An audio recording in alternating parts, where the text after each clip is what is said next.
सन्माननीय महापौर मॅडम, सन्माननीय आयुक्त, सन्माननीय सगळे नगरसेवक, सहकारी, पत्रकार बंधू आणि प्रेक्षक बंधूंनो, हा जो 34 नंबरचा ठराव आलेला आहे, पावसाळ्याच्या अनुषंगाने नाले, गटारे, डिसिल्टिंग, सफाई, साफसफाई, पावसाळी पाण्याचा निचरा वगैरे, तर साधारण इथे आपण एक वाक्य लिहिलेलं आहे की पाणी साचत नाही असे शहर.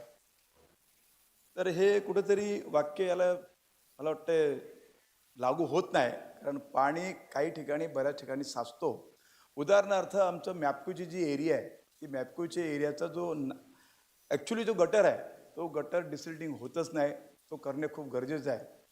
तो न केल्यामुळे, तिथनं पाणी निचरा न झाल्यामुळे तो पाणी सरळ आरंजा कॉर्नरच्या मोठ्या नाल्याला जाऊन मिळण्यासाठी पुढे जातो आणि आरंजा कॉर्नरच्या नाल्याचं देखील आपण डिसिल्टिंग ठीकसं करत नाही.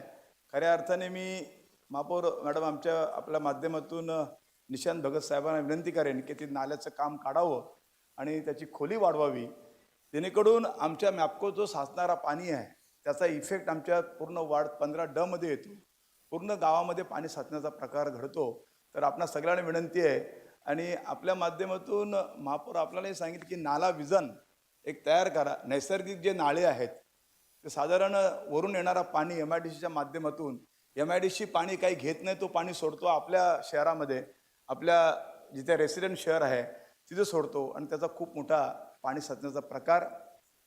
मागच्या वेळेला तर दुर्दैवी असं झालं होतं की त्याच्यात 2-4 लोकही देखील वाहून गेली होती.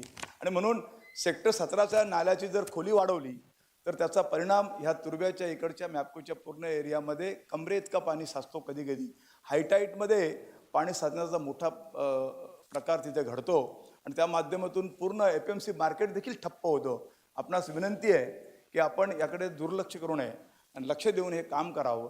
छोटे छोटे गटारे जी आहेत ती देखील अजूनपर्यंत आसपास त्यांचंही देखील डिसल्टिंग अजूनपर्यंत झालं नाही आहे.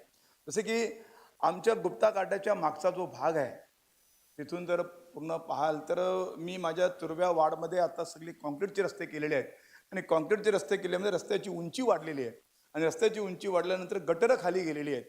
तर जो गुप्ता काटा आणि दशमेश पेट्रोलच्या मागचा जो भाग आहे तुर्ब्याचा, तिथे आता गटर खाली गेलेला आहे आणि रस्ता वर आलेला आहे. त्याच्यामुळे त्याचं डिसिल्टिंग होणं खूप गरजेचं आहे. पूर्ण रस्त्याचा पाण्याचा निचरा तिथे होणार आहे आणि म्हणून त्याची देखील उंची वाढवणं किंवा फुटपाथ वर घेऊन तिथे जर ती व्यवस्था केली तर मला वाटते पाणी पद्धतशीररित्या तुर्ब्यातून बाहेर निघेल आणि मॅप्कोतून देखील ती जर खोली वाढवली, आपण त्याची खोली वाढवण्याचं काम केलं, ठीकसं डिसल्टिंग केलं तर निश्चितच मॅप्को एरियामध्ये किंवा FMC मार्केटला जो फटका बसतो, पूर्ण दिवस सगळं ठप्प होतं, ते देखील त्या माध्यमातून काही चांगली कामं होतील.